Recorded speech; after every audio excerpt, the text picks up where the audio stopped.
से देश की जनता सत्ता सुपुर्द करती है, वो इकाई, वो संगठन, वो दल अगर लोकतांत्रिक मूल्यों को नहीं जीता है, आंतरिक लोकतंत्र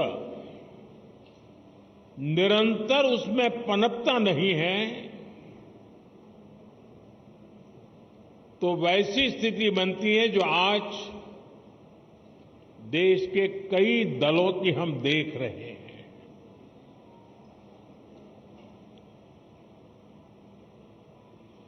और जैसा अमित भाई ने कहा, हिंदुस्तान में एकमात्र यही दल है जो अपनी पार्टी के संविधान के अनुसार अक्षरशः लोकतांत्रिक प्रक्रियाओं को उसका पालन करते हुए अपने कार्य का विस्तार कर रहा है और जन सामान्य की आशा आकांक्षाओं पर खरा उतरने के लिए अपने आप को निरंतर योग्य बनाता रहता है। ये दल ऐसे ही यहां तक नहीं पहुंचा है, अनेकों पीढ़ियां खप गई है। वर्तमान पीढ़ी के अनेक कार्यकर्ता हैं जिनके नाम भी नहीं जानते होंगे। ऐसे लोगों ने अपना जीवन खपाया, तब जाकर के ये दल लोगों के दिलों में जगह बना पाया है।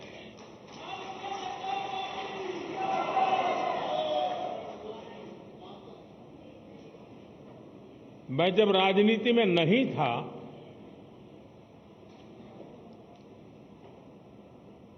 उस जनसंघ के जमाने में बड़े उत्साह के साथ अपने कार्यकर्ता दीवारों पर दीपक, उस समय जनसंघ का निशाना था, उसको पेंट करते थे। और कई राजनीतिक दल के नेता अपने भाषणों में मजाक उड़ाते थे कि दीवारों पर दीपक पेंट करने से सत्ता के गलियारों तक नहीं पहुंचा जा सकता, ऐसा कहते, मजाक उड़ाते थे। हम वो लोग हैं जिन्होंने दीवारों पर कमल पेंट किया, लेकिन इतनी श्रद्धा से पेंट किया कि विश्वास था ये दीवारों पर पेंट किया हुआ कमल कभी न कभी तो दिलों पर भी पेंट हो जाएगा।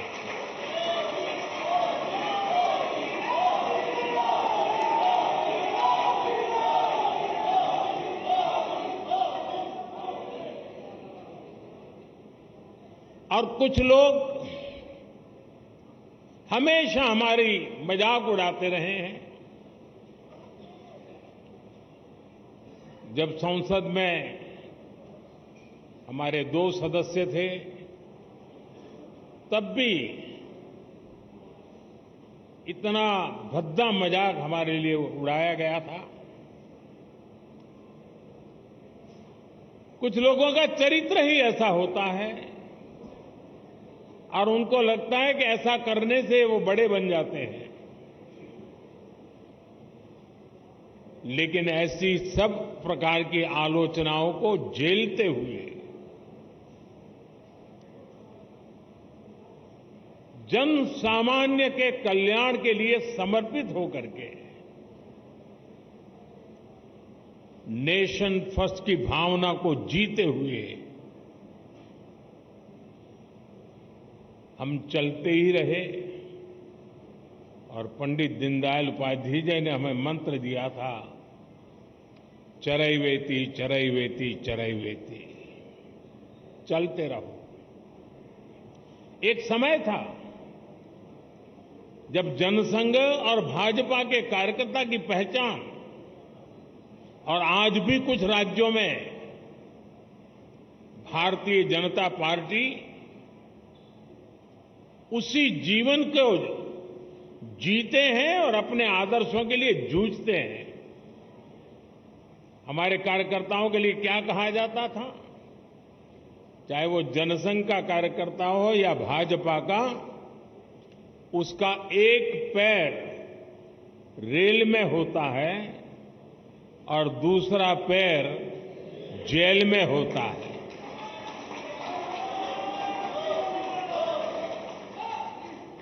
रेल में इसलिए कि भारतीय जनता पार्टी का कार्यकर्ता निरंतर भ्रमण करता था, प्रवास करता था, जहां भी उसको जाना होता वो दौड़ता रहता था और समाज की समस्याओं के समाधान के लिए सत्ता पर बैठे हुए लोगों के सामने संघर्ष करता था। और इसलिए कभी जेल तो कभी बाहर, ये उसकी स्थिति रहती थी। मुझे याद है करीब 50 साल पहले की बात होगी,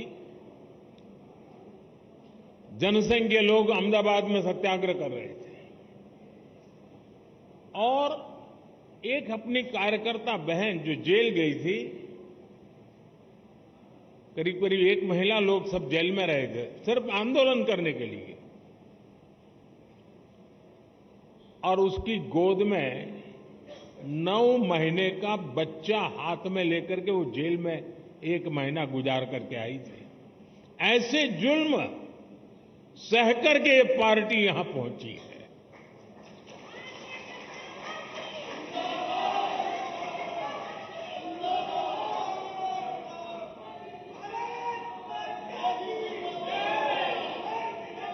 और ये जुल्म करने वाले लोग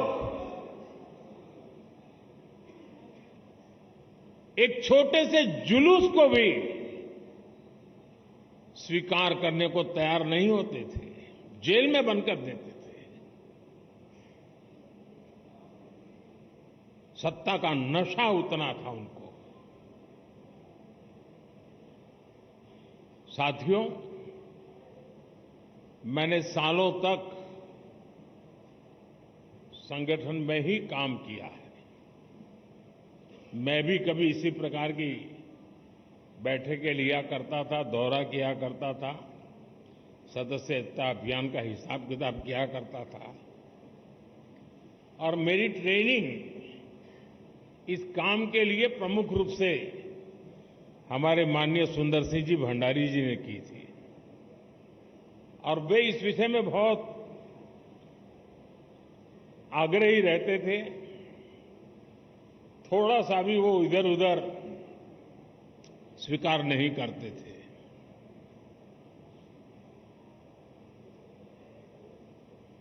कभी कभी लोगों को ऐसा भी लगता था कि भाई एक स्ट्रक्चर बना देने से क्या होगा, लेकिन आज हम देख रहे हैं कि उसी स्ट्रक्चर ने देश के आशा अपेक्षा को पूर्ण करने के लिए एक माध्यम बना दिया।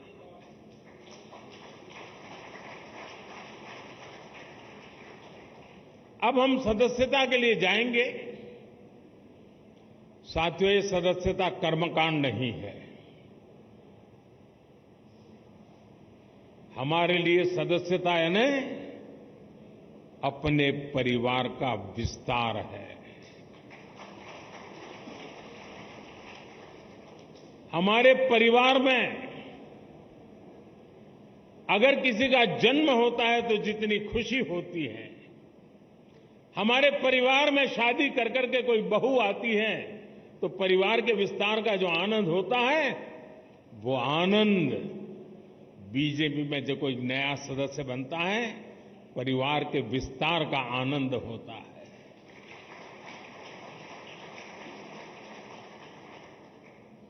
और इसलिए ये सदस्यता अभियान आंकड़ों का खेल नहीं दोस्तों। कितने नंबर हम पार कर जाएंगे ये नहीं है। ये सदस्यता अभियान एक पूर्ण रूप से वैचारिक आंदोलन भी है और भावनात्मक आंदोलन भी है। और हमने संगठन की गाड़ी को उस पटरी पर दौड़ाना है जिसमें वैचारिक धार भी हो और भावनाओं से भरपूर भी हो, क्योंकि हमारी भावनाएं देशभक्ति से प्रेरित है। मां भारती के कल्याण के लिए, 140 करोड़ देशवासियों के कल्याण के लिए ये जो सदस्यता अभियान होगा, संगठन की रचना होगी, बूथ कमेटियां बनेगी। पहले हम सदस्यता अभियान करते थे और अब सदस्यता अभियान करें, कुछ चीजें हम नए तरीके से सोच सकते हैं क्या? जैसे ये जो सदस्यता अभियान होगा, उसी समय जो संगठन की रचना होगी, उसी कालखंड में विधानसभाओं में और लोकसभा में 33% रिजर्वेशन लागू हो गया होगा।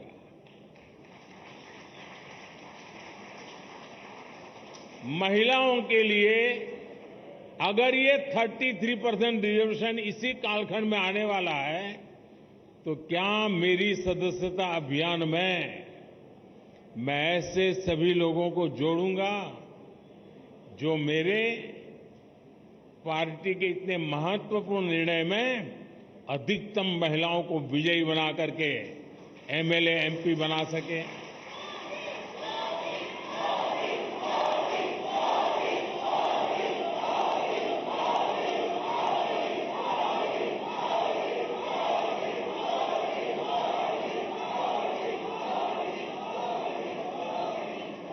साथियों, हमारे देश में पूरे विश्व के लिए, खास करके ग्लोबल साउथ के देशों के लिए, डेवलपिंग कंट्रीज के लिए एक मॉडल रूप काम हमने किया है, और वो है एस्पिरेशनल डिस्ट्रिक्ट, एस्पिरेशनल ब्लॉक। और हम चाहते हैं कि जो अब तक जिसकी कोई चिंता कोई नहीं करता था, परवाह नहीं करता था, मुलाजिम भी वहां पर नौकरी करने के लिए जाने को तैयार नहीं होता था, पिछड़े रहते थे, हमने उसे एस्पिरेशनल डिस्ट्रिक्ट, एस्पिरेशनल ब्लॉक बनाया है। और हमारी कोशिश है कि जल्द से जल्द उस राज्य की जो पैरामीटर्स हैं उसमें जरा भी वो पीछे ना हो सके तो उससे भी आगे जाए, और हो सके तो नेशनल लेवल पे भी जो पैरामीटर्स में हो जाए। और इतना सुखद अनुभव रहा है कि एस्पिरेशनल डिस्ट्रिक्ट में गवर्नेंस पर फोकस करने के कारण, जन भागीदारी के कारण, जन सामान्य की आकांक्षाओं, अपेक्षाओं को चिन्हित कर उस पर काम करने के कारण आज देश के एस्पिरेशनल डिस्ट्रिक्ट, एस्पिरेशनल ब्लॉक करीब करीब स्टेट में टॉप की बराबरी करने लग गए हैं। क्या हम अपना संगठन की रचना करते समय ये एस्पिरेशनल डिस्ट्रिक्ट, एस्पिरेशनल ब्लॉक, उसमें विशेष अभियान चला करके वहां के हर पोलिंग बूथ में अपना झंडा गाड़ सकते हैं? दोस्तों, और हमें कागज लेके बैठना पड़ेगा, भाई मेरे इलाके में ये एस्पिरेशनल ब्लॉक है, उन एस्पिरेशनल ब्लॉक के अंदर इतने पोलिंग बूथ है, उस पोलिंग बूथ के अंदर मुझे इतनी मेंबरशिप का टारगेट है, मैं उसको करूंगा। हम प्रयास करें। आपने देखा होगा कि हमने एक बहुत बड़ा आमूलचूल परिवर्तन किया है। किसी समय हिंदुस्तान के आखिरी गांव के रूप में सीमावर्ती गांव जाने जाते थे और नेगेटिविटी का जन्म उस शब्दों में ही शुरू हो जाता था। हमने तय किया कि आखिरी गांव नहीं है, ये मेरे देश के पहले गांव हैं।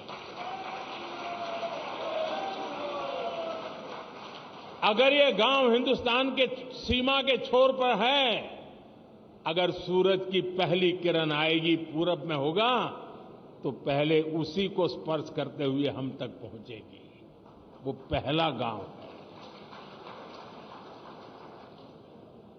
और इसलिए हमने पूरी तरह बदला है विचार।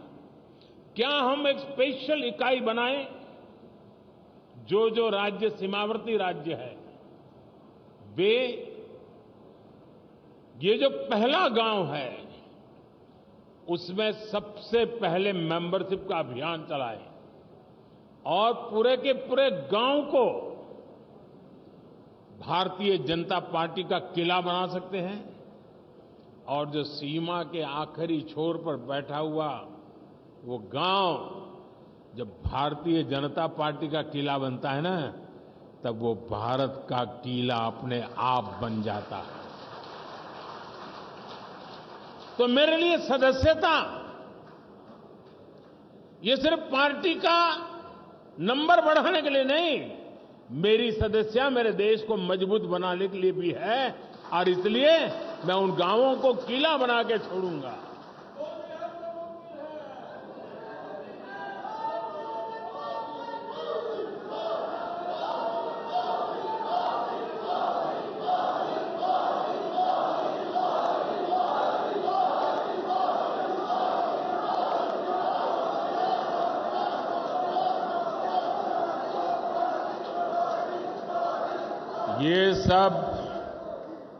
ये सब मुमकिन है लाखों कार्यकर्ताओं के तपस्या के कारण।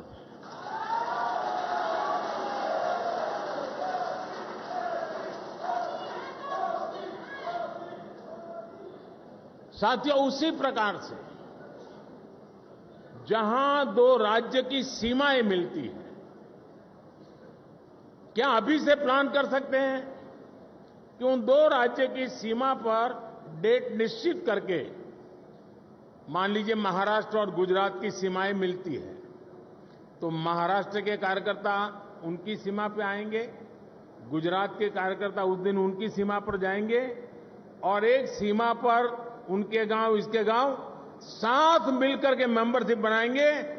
महाराष्ट्र का गांव होगा, वहां गुजरात के लोग भी नजर आएंगे, गुजरात का गांव होगा, महाराष्ट्र के लोग नजर आएंगे और उस स्टेट के बॉर्डर के सभी गांवों को मैं कवर कर सकता हूं।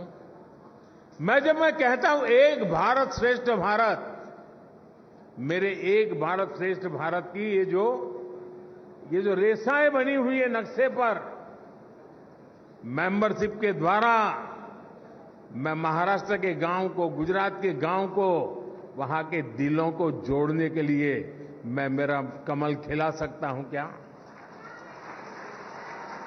और इसलिए मैं कहता हूं साथियों, ये सदस्यता अभियान मेरे देश का सामर्थ्य बढ़ाने के लिए है। हमने हमारे ट्राइबल इलाके, मुझे याद है एक सदस्यता अभियान के समय मैं हिमाचल में मेरा दौरा था, ये नन्दा जी के इलाके में, और मैं पहाड़ी क्षेत्रों में जाना चाहता था। एक पोलिंग बूथ पर जाने में मेरा एक दिन लगता था, पहाड़ों पे चढ़ना पड़ता था और वहां जाकर के 20-22 लोगों की मीटिंग करके मैं नीचे उतरता था।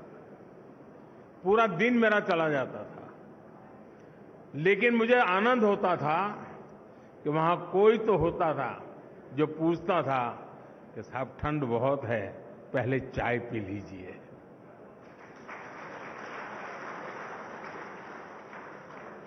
यानी किसी ने तो तपस्या की थी, किसी ने तो मेहनत की थी। क्या हमारे जो ट्राइबल बेल्ट है, उसमें दूर दराज के जो क्षेत्र हैं, उसमें भी अभी जैसे आपने देखा होगा पीएम जनमन योजना शुरू की है। ये पीएम जनमन योजना हमारे आदिवासी क्षेत्रों में भी ऐसे ऐसे इलाके हैं, ऐसे ऐसे समूह हैं जहां व्यवस्थाएं इतने सालों के बाद भी पहुंच नहीं पाई थी, हमने पीएम जनमन योजना बना करके स्पेशल एफर्ट शुरू किया है। वो पॉलिटिकल वोट बैंक की ताकत नहीं है, क्योंकि बहुत छोटी संख्या में है। लेकिन साथियों, अगर उंगली का नाखून भी पक जाता है ना, तो पूरे शरीर में दर्द होता है। वो भी तो मेरा शरीर के हिस्से हैं। वो दुखी हो, वो दुखी हो, पीड़ित हो, मेरे देश में मुझे भी उसकी पीड़ा होती है। इस पीड़ा का अनुभव करते हैं, तब जाकर के पीएम जनमन योजना जन्म लेती है। सरकार तो पहुंचेगी, रोड भी बन जाएंगे, बच्चों का स्कूल में एडमिशन भी हो जाएगा, लेकिन कमल कौन खिलाएगा?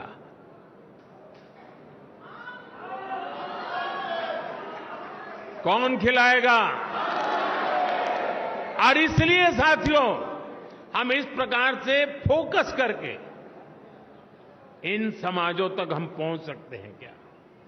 आज देश में वो लोग जिन्होंने 3-3, 4-4 पीढ़ी में पक्का घर नहीं देखा था, जिनका कोई अता पता नहीं था, वो झुग्गी झोपड़ी में जिंदगी गुजारते थे, वो फुटपाथ पे जिंदगी गुजारते थे, आज यहां तो कल वहां, ऐसा ही उनका बसेरा हुआ करता था।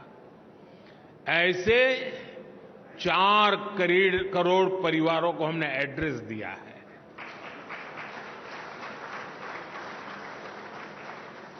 और जब जिंदगी में घर का पता तय हो जाता है ना, तो मंजिल का पता भी अपने आप बनने लग जाता है।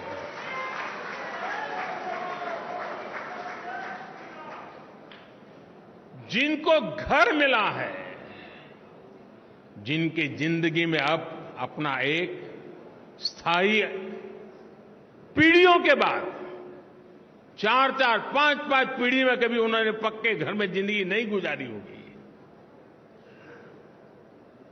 क्या ये मौका नहीं है दोस्तों उनके पास जाने का? लिस्ट लेकर के उनके पास जाना चाहिए कि नहीं जाना चाहिए?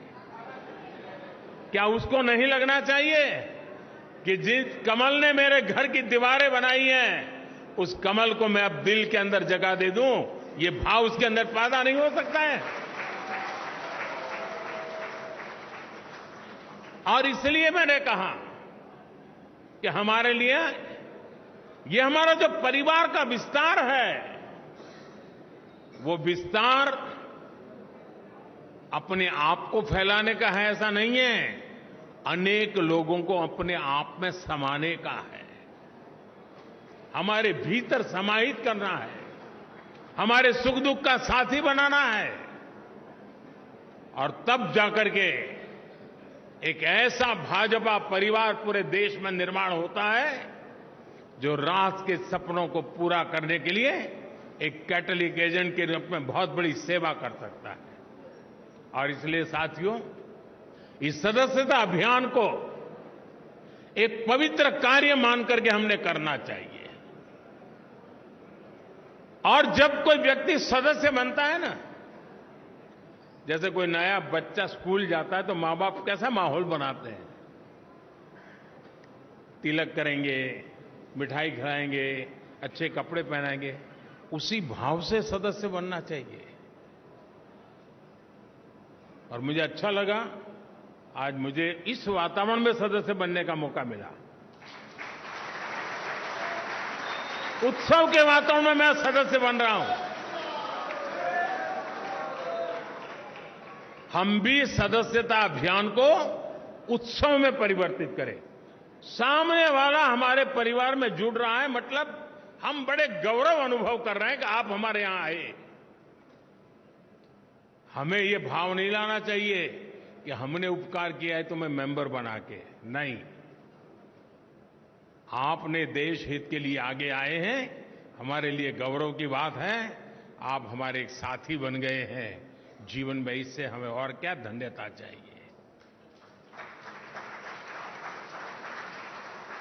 साथियों, आज जो 18-20 साल की उम्र के लोग हैं, उन्होंने वो अखबार नहीं पढ़े हैं जिसकी हेडलाइन हुआ करती थी कि आज इतने लाख का घोटाला हो गया, आज इतने करोड़ का घोटाला हो गया, आज ये हो गया, ये हो गया, ये हो गया। आज जो 18-20 साल के बच्चे हैं, उन्होंने ये पढ़ा नहीं है। उन्हें पता नहीं है कि 10 साल 11 साल के पहले देश की हालत क्या थे। उसने एक नया हिंदुस्तान देखा है और इसलिए उसके सपने भी वहीं से शुरू हो जाते हैं और तब जाकर के हमारी जिम्मेवारी अनेक गुना बढ़ जाती है। क्या हमारा दायित्व नहीं है कि 18 से 25 साल की एक पूरी पीढ़ी को टारगेट करके, प्लान करके भारतीय जनता पार्टी से जोड़े, ताकि उनको भी पता चले कि उनके माता पिता ने कितने बुरे दिन देखे थे, उनके माता पिता कितनी मुसीबतों से गुजरते थे। एक टेलीफोन का कनेक्शन लेने के लिए उनको एमएलए एमपी के घर में चक्कर काटने पड़ते थे। एक गैस का कनेक्शन लेने के लिए उनको सालों तक इंतजार करना पड़ता था। कभी बिजली का कनेक्शन नहीं मिल पाता था, अंधेरे में जिंदगी गुजर जाती थी। बच्चों के लिए पढ़ाई का प्रबंध नहीं था। 18 से 25 साल के उन हमारे देश के बेटे बेटियों ने अपने मां बाप की मुसीबतों से गुजरते थे, जिंदगी जीते थे, उससे वो अनभिज्ञ है। भारतीय जनता पार्टी के कार्यकर्ता का काम है कि उसको भारतीय जनता पार्टी में हमारा मेंबर बना करके, साथी बना करके, उसे हम कहां से कहां देश को ले गए, ये आत्मविश्वास से भरने की जरूरत है। साथियों, 18 से 25 का उम्र का व्यक्ति मेरे लिए भाजपा के मतदाता जैसे सीमित स्वार्थी विचार से मैं उसकी चर्चा नहीं कर रहा। मेरे सामने 18-25 साल का उम्र का नौजवान, वो मेरे 2047 के सपने का सबसे बड़ी शक्ति का स्रोत है।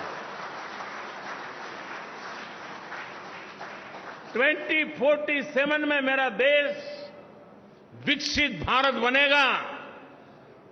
आज जो 18, 20, 22, 25 साल का नौजवान है, वो उस समय 50 साल का हुआ होगा। उसकी जीवनी की सबसे ऊर्जावान समय देश विकसित भारत की यात्रा में होगा। उस समय उसकी जीवन की यात्रा चलती होगी। एक इतना बढ़िया संयोग होगा कि उसका सामर्थ्य हमें विकसित भारत बनाने के सपने पूरे करने में काम आएगा। और इसलिए विकसित भारत के सपने पूरे करने के लिए जिस सामर्थ्य की मुझे जरूरत है, वो 18 से 25 साल का मेरा नौजवान है।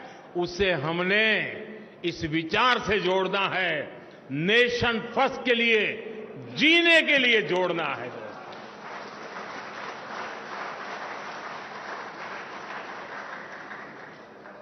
हम सिर्फ चुनावी मशीन नहीं है, हम वो खाद पानी है जो देशवासियों को सपनों को हम सींचा करते हैं।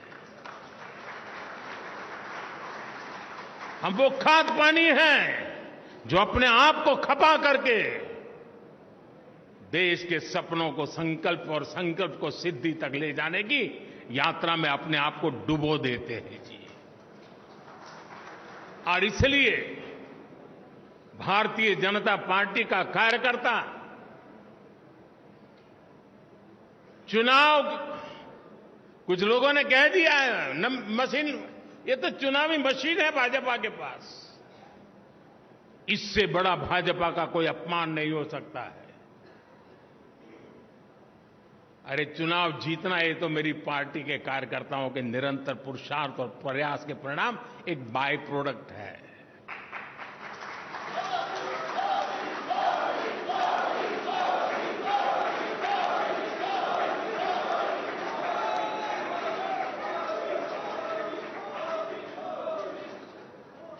और इसलिए साथियों, हमें निरंतर नई पीढ़ियों को भी तैयार करना है।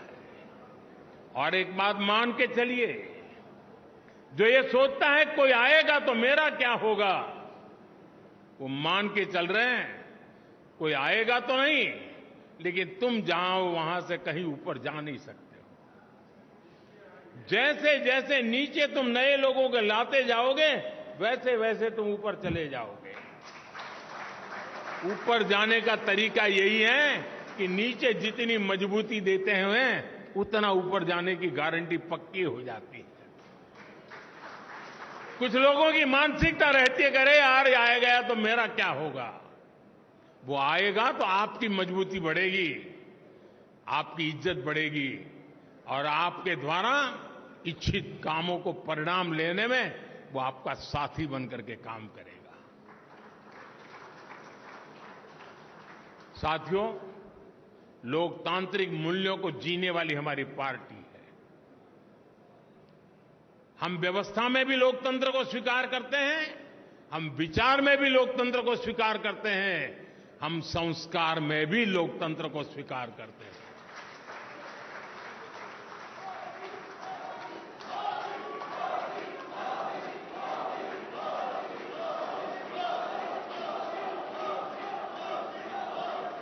हमारा ये सदस्यता अभियान उस नई ऊंचाइयों को पार करने वाला बने, समाज के अधिकतम लोग मैं तो शुरू यही चाहूंगा आप अपने इलाके में कि जिस पोलिंग बूथ में सी ग्रेड का पोलिंग बूथ मानते हैं ना, सदस्यता अभियान वहीं से शुरू करो।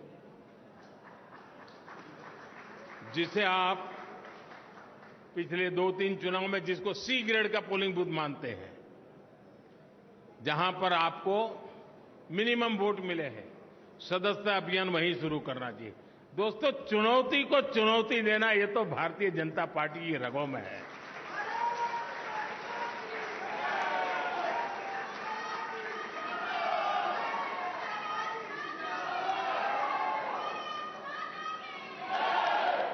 जहां सदस्य सरलता है, जहां स्वीकार्यता है, जहां सम्मान है, आदर सत्कार है, वहां तो मेंबरशिप करना आसान हो जाएगा, उसको करते भी रहना है।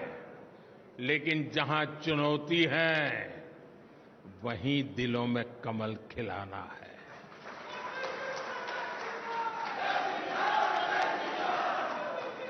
और हमारी कसौटी इसी में है साथियों। आज देश के गरीब का सबसे अधिक विश्वास हमारी नीतियों में है, हमारे निर्णयों में है, हमने लिए हुए रास्ते से मिले परिणामों में है। और इसलिए हमें उस सामर्थ्य के साथ आगे बढ़ना है। मुझे पक्का विश्वास है नड्डा जी के नेतृत्व में पार्टी की संगठन की शक्ति पूरी तरह लगी है, तब ये सदस्यता अभियान पुराने सारे रिकॉर्ड तोड़ेगी। ये सदस्यता अभियान अनेक नए बूथों तक पहुंचेगी। ये सदस्यता अभियान देश के सबसे पहले गांव है, वहां पर भाजपा का झंडा हम यहां से देख सके ऐसे बनेगी। इसी एक अपेक्षा के साथ आप सबको मेरी बहुत बहुत शुभकामनाएं। भारत माता की, भारत माता की, भारत माता की, भारत माता की वंदे। तो प्रधानमंत्री नरेंद्र मोदी को आप सुन रहे थे। बीजेपी के सदस्यता अभियान की शुरुआत करते हुए प्रधानमंत्री ने जिक्र इस बात का किया कि आखिर किस तरीके से भारतीय जनता पार्टी विश्व की सबसे बड़ी पार्टी बनने के साथ साथ ही जो आंतरिक लोकतंत्र है उसको भी मजबूत करने का काम कर रही है और लगातार तीसरी बार सत्ता में वापसी बीजेपी की हुई है। इसने ये दर्शाया है कि जो देश के लोग हैं वो बीजेपी के साथ हैं। बीजेपी की नीतियों के साथ हैं। तो ये तमाम बातें जो हैं वो प्रधानमंत्री की तरफ से की गई है। साथ ही साथ जिक्र इस बात का भी प्रधानमंत्री ने अपने संबोधन में किया कि किस तरह से जब वो भारतीय जनता पार्टी के महज एक कार्यकर्ता थे तब वो लोगों को जोड़ने के लिए काम किया करते थे और किस तरीके से जो दीवारों पर कमल के निशान लोगों ने बनाए वो निशान लोगों के दिलों तक जो है वो पहुंचते हुए नजर आए हैं। इसके साथ ही साथ जिक्र इस बात का भी प्रधानमंत्री की तरफ से अपने संबोधन में किया गया कि ये जो सदस्यता अभियान चलाया जा रहा है ये केवल आंकड़ों का खेल नहीं है, बल्कि इस सदस्यता अभियान के जरिए लक्ष्य ये है कि समूचे भारत में वो भी लोग जो कि अभी भारत की विचारधारा के साथ नहीं हैं और बीजेपी की विचारधारा के साथ नहीं, माफ कीजिएगा, वो उन्हें भी बीजेपी की विचारधारा के साथ जो है वो जोड़ा जाए और साथ ही साथ जो तमाम कार्यकर्ता हैं वो अलग अलग राज्यों के हों चाहे अलग अलग प्रांतों के, वो आपस में एकजुट होकर, उदाहरण के तौर पर प्रधानमंत्री कहते नजर आए कि जो महाराष्ट्र का कार्यकर्ता है और जो गुजरात का कार्यकर्ता है वो एक साझा प्रयास करे जिसके जरिए वो जो कार्यकर्ता है दोनों जिलों के, दोनों राज्यों के, उनको अधिक से अधिक संख्या में जोड़ सके।